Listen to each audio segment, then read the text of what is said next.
This was how the old forest rest house was set with the ramparts of the fort around it. It's a monsoon shot of the area. And from the ramparts, you looked around at the lakes and the hills. But let me assure you, when I first went there were no tigers to be seen. There was little wildlife to be seen. And the year before I went there wasn't even a road to this area.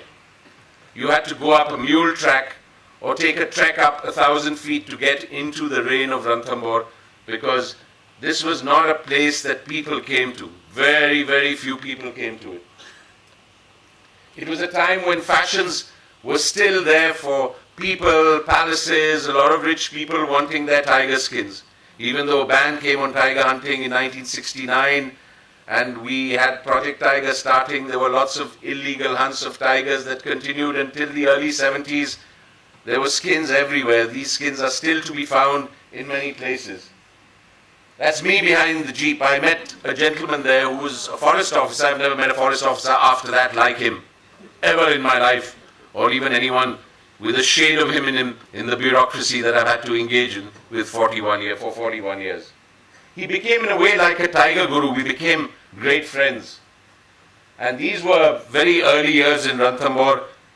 We used to basically roam around at night. There were no rules, there were no visitors. There was one jeep you could hire. There were no hotel rooms except for one old Maharaja lodge. And we would talk and wonder what was going to happen in this place. But he was a man with dreams. He was just a forest officer, very unsophisticated, very early, but he had a dream. He said, "Will you join me in this dream?" Very few government officers say that to you. They kick you out of their office if you're too critical of them. And I said, well, I have to give up everything. I was a city guy. I loved this place. I loved the landscapes in this place. And I said, let's try. He said, let's make it the best destination in the world for the tiger. Let's make it a place where anyone interested in the wilderness can come and see what this animal is about. And I thought he was crazy. I thought, it's not possible. This is too much of a challenge. In a country like India, where walking through and getting one small thing done is like a minefield. You have to really walk a minefield to get some success in something. But he was a real character, a doer. And in that process, we started. I mean, these were the first boards that went in with all their spelling mistakes about how this was going to be the tiger's world. This little patch of then what was 400 square kilometers of forest, now it's nearly 1,700, partly good and partly bad in terms of the habitat and the degradation. But then it was only 400, it was extended. There was, as you see, no tourists, no hotels, no jeeps. When I first went there, I had to find a horse carriage at the railway station to take me into a very crumbling Maharaja lodge, which is now the Taj Hotel. And then it took me one day to hire a jeep, take my rations up, and live there for 3 weeks. And no tourist came during those 3 weeks to Ranthambore, Jogi Mahal, or anywhere near the place. That was the challenge of being there, but also the challenge of not seeing tigers. And you didn't see tigers because it was a very neglected, ignored area. Domestic economy was at its lowest. In those days, you called them C-grade districts. 13 to 15 tigers, all nocturnal, because there were 12 villages in the heart of Ranthambore National Park. So there were bullock carts that roamed and lots of agricultural fields everywhere. And the tiger woke up only when man went to sleep. And the tiger disappeared when man woke up. Impossible to see wildlife, really difficult. As I said, tigers were completely nocturnal, one hotel, 2 jeeps, and maybe 2 to 4 tourists in 3 weeks. This was the rough average. And if they'd come for a couple of hours and then disappear. Roaming around at night, you could get a glimpse in jeep lights or flashlights of tigers like this. And this was after many months. Things were nocturnal. Hyenas who used to eat spotted deer, a leopardess and her cub, which was a rare thing for us in those times. Everything that we saw was mainly at night. We also had the first challenges of radio collaring. Now it's become a fashion in every forest where you have radio collars that are put on animals that emit signals. But the first efforts were tried in Ranthambore by Fateh Singh Rathore when he had a team from the American University who came down to train everybody in it. But basically, our first engagement was the villages. Not an easy one. As you know, there are lots of stories of how you can force villages out or resettle them, and how the activists hate it. And there were lots of stories about Ranthambore. We had 12 villages, and Fateh Singh had a mission where in 4 years he had to resettle 12 villages. Nearly impossible. And everywhere you went, these villages were there. They had an impact zone which was huge in the park, and it was not an easy process. So what happened in the end was quite interesting. For me, coming from Delhi, it was my first experience of these things. Fateh Singh's wife adopted a Rakhi brother in one of the villages. He was a village leader. He became a part of Fateh Singh's family. His name was Jagan. He's no longer alive, and Fateh Singh is no longer alive, but he remains a part of that family. And through this personal engagement, he was able to dialogue with every village that was resettled in this period, saying that it's a horrible, horrible thing to leave your home. It's a great sacrifice, but make it for the tiger. I will be with you till I die. And even after he retired from the service, this connect that he had with local people remained in him. They were all friends, and whenever they had a problem, he was always available to them. He was a part of an old world, which very seldom you find today in the new recruits, in the bureaucracy, or in people who have missions and they have a variety of different agendas, but they don't have that ability to be with people. One of our first tigresses was a tigress we named Padmani, and she was the one who was going to start us off in the direction of finding out more about tigers. And she roamed around a large area, including these amazing lakes that were lotus-filled. And the flowers would bloom. Now, of course, they've disappeared for various reasons to do with habitat. We're not sure what's happened, but the lotus flowers have gone from these lakes. The monsoon in Ranthambore was fantastic. We used to spend all our time in the monsoon because of the beauty of the landscape. And we worked to find out more about the tiger. We had something called the white-backed vulture. Some of you know about wildlife. This bird is now extinct. We must have lost more than 1 million birds in India because through the cow and buffalo, they got a medicine which killed them off while they fed on cows and buffalo. So we lost our cleaning service, and now the governments of the states and governments of the center are going to spend hundreds and hundreds and hundreds of crores actually providing how to get rid of garbage, how to get rid of what was originally our major happening. So the white-backed vulture is completely extinct. It doesn't exist anymore. We have a few other species, but in very, very short supply. And mainly, they are dogs who scavenge from villages around because this bird died. We were trying to understand then the language of the forest, so there were old methodologies of how you take pug marks, and the forest guards and trackers would be all running around all day because we couldn't see tigers too easily. But it was a different time where you examined kills, where you walked around Ranthambore. There were no jeeps going around Ranthambore. There were no tourists, so you had to find out what was happening, where these tigers were. And we did censuses like this, working with Fateh Singh, where you took the pug marks on plaster of Paris of every tiger, and then you total them. And there are lots of errors in this, so we must have made lots of errors because now you do it with body stripes. But these were the old days with my brother-in-law Tejbir, who used to join us. We tried to document the tigers that we had started to see. We tried to take their pictures. We tried to film them. It was the first time in the world that visuals were coming out of Ranthambore of wild tigers. Till then, very little was known about wild tigers. And it was just sustaining a process. Nobody sponsored us. We had to put our own little savings and money into it, and we continued persisting. Absolutely determined. Fateh Singh wanted to be a part of making this dream come true, and there were many things you had to do. The road networks were terrible. There were floods always. You had to push jeeps through it. The villages got resettled. This is a Lakarda village, and the year after they got resettled, you had animals taking them over. You have Nilgai sitting in what was the original village complex. It's a 40-year-old change, but the change took place within 5 years. The picture was taken recently just to show you how a full village was in a valley, and it's in the monsoon not accessible. It's thick forest. It's the heart of tiger land there, and all the tiger behavior changed because no longer were there human beings running the roads of the forest or doing agriculture. So from a nocturnal predator, it became totally diurnal. It was very happy being out in the day, in the middle of the day, and everything changed through this process, through this one major mission. It took me 4 years to get a picture sitting of a tiger near a water hole, because it was so difficult to find tigers. It is the early 80s when you could actually look at tigers and watch their behaviors, and our first pictures in black and white of tigers and what they do, as Sambar heard watching them in the Rajbagh Palace, started coming out. And it was an amazing time because the word was slowly getting around that this was one place in India where you could now start seeing tigers. And the first tourists by the mid-1980s started to trickle in just to look at wild tigers. That's how difficult they were, because we were so loaded with problems.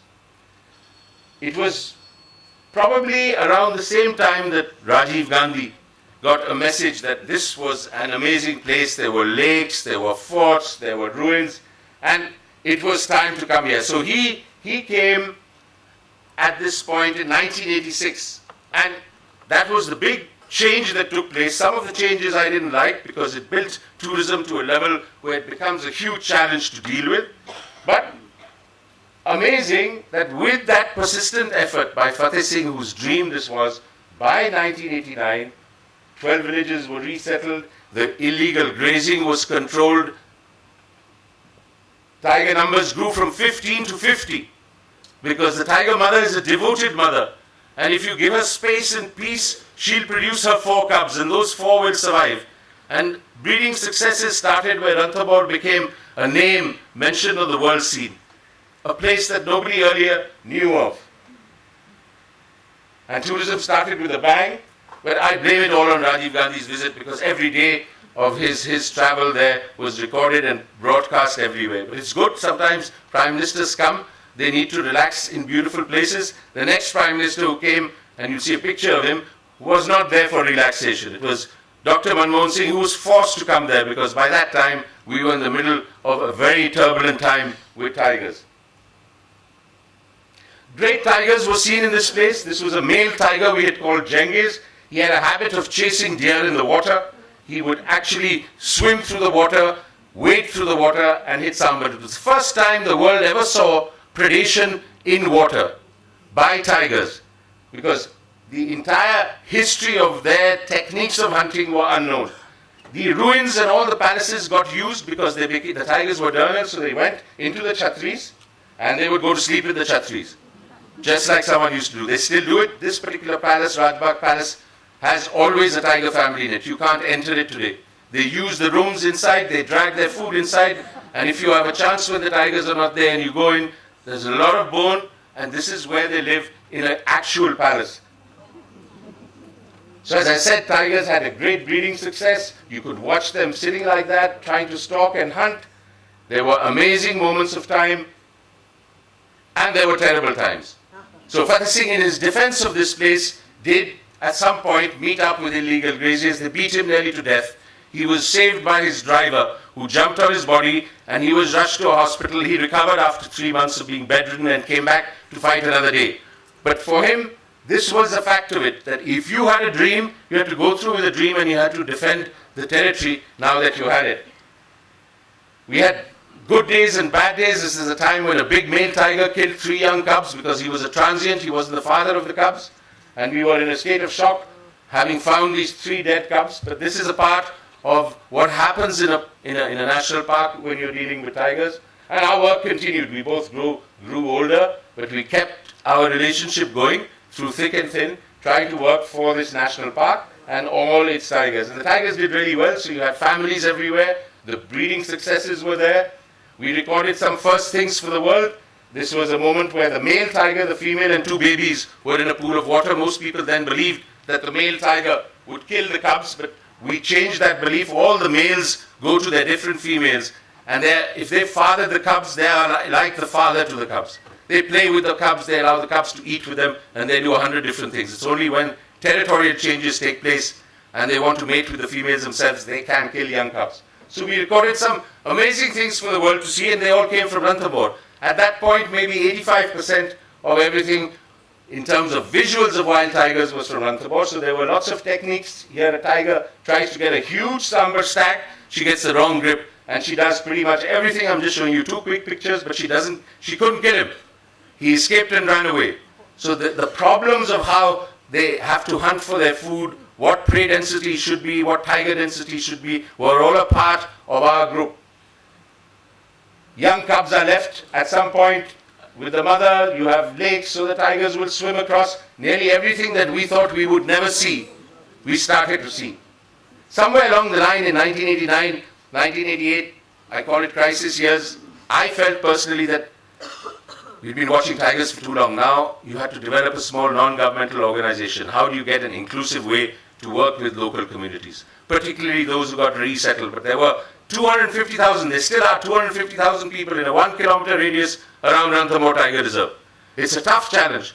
And they are a pressure. They are going to go in, they're going to collect wood. Government schemes have to work. The bureaucracy has to be on their toes. District collectors who never move out of their offices have to do things which are different in this particular place. And it was a nightmare, basically, to get everyone to work and do things interestingly. So we went and I started something called the Ranthambore Foundation, which was meant to do lots of different things. I can't go into the details. I worked 12 years and became a cow buffalo expert in the process. I'll tell you how. We started with the primary health service, so we had a doctor who was Fateh Singh's son. He was Dr. G.S. Rathore. He still works there. He started in a medical truck, a little service. It went from village to village, giving medical aid at everyone's home. It was amazingly popular. Nobody had ever tried to do this in Savai Madhopur district. And this is what he started then. He now has a state-of-the-art hospital. He graduated. He has a state-of-the-art hospital in Savai Madhopur, which is his personal passion. He still allows all the local communities there. He has camps in the villages, and he's grown and has his own NGO. At this time, he was with me in something that we started called the Ranthambore Foundation, but he remained with his medical profession, and he will do that till the day he dies. He follows in his father's footsteps, but with his own passion and interest in terms of what he wants to do. Because in every area of life, wherever there is a possibility of making a dream come true, it's not just wildlife and tigers. There are 100 other things to be done. All of us have a talent in different professions, and if you're out there in the field, in the countryside, you can make all these professions work. A big dairy development program, I regarded it as a failure, but there are some impacts of it because you have better cattle. We were trying to encourage home-fed cattle so that the grazing that took place in the park was minimized. I got, at that point, Mr. Kurian and then Amrita Patel involved from NDDB. We tried lots of things, but there were lots of problems with the local milk union and the way that they are run by district administrations. So in my opinion, what could have happened in Ranthambore never happened, but we still have a lot of better cattle and livestock through the Bharatiya Agro Industries Foundation, which runs an artificial insemination program and still does 20 years later. These were 1980, so we worked with 4,000 children in non-school-going children and school-going children. We had skits in the villages, and we took them into the park, and we had an education officer who did regular camps with them.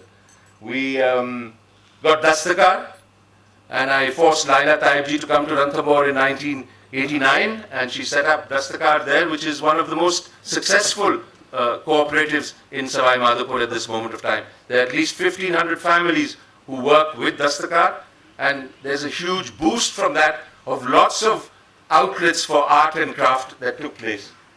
Also at some point, with another colleague of mine, we started the Ranthambore School of Art, and there were 8 painters that we tried to train. I tried to train them in what tigers were like and how we gave them a little library. Now there are 300 painters. Everyone paints tigers, and it's a big happening in Ranthambore in terms of tourism and the income generation that has resulted for them as local people.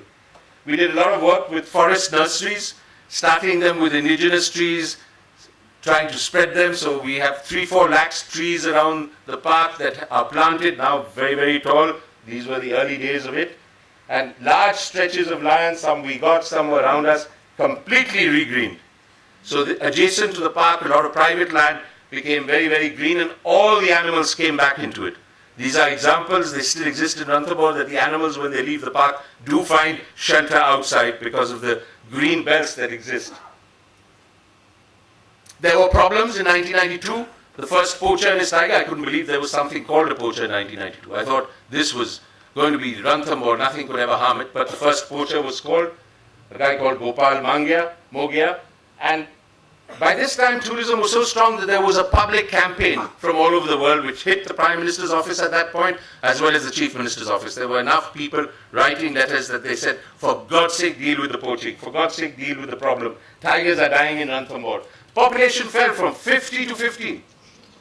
In 1993, we did a count, which was done by the non-governmental sector as well as the governmental sector. This was the population. So everyone had to rally their forces to try and protect the park all over again, to make sure the tigresses had peace and calm and started breeding again, so the population would come up. We were very lucky because Fateh Singh by this time had retired, but we were joined by a man called G.V. Reddy, who's at the moment the boss of Rajasthan's forest. He turned the park around. A really inspirational guy from Andhra Pradesh. He worked hard with the forest guards. He led his teams, and we got the better of all the illegal activity that does sometimes takes place when you have any negligent officers who are in charge. We had very exciting interactions as tigers fought each other. We had bear and tiger fights which are unknown to the world. These are all recorded from Ranthambore. So a lot of things were happening that probably happened in the secret room of nature, which nobody normally sees here. They happened out in the open. He retired, but we continued, actually till he died, walking, talking, debating, fighting, dealing with the bureaucracy, dealing with the Rajasthan government, dealing with the central government. We never for a moment had a pause in this fight. I had 100 other things to do all over India because I was engaged in various committees, but Ranthambore has and is my route of learning. So we continue to keep it alive with whichever engagement we could take. And that included all the non-governmental organizations and their work. He'd love his tigers, so he'd sing to them, paint with them, do anything with them. Fateh Singh was crazy like that. Till he died, he would talk to his tigers. He'd park himself somewhere, the tigers are sleeping, there are 3 tigers behind him, and he would just do his own number because he was completely obsessed with keeping them alive. I, of course, continue always my work, but I'm not a photographer. I basically write books, so my camera is always secondary whenever I go there. This is a picture my wife took when she after her first 1 or 2 years in Ranthambore, where a tiger was following our jeep. Tiger life had changed. There was no connection now between what was happening when I first went there and what happened now. And it was a team effort. It was all kinds of people, from Jagan Sarpanch and a whole bunch of people who supported Fateh Singh, to people who were from the non-governmental sector doing all kinds of interdisciplinary activity around the park.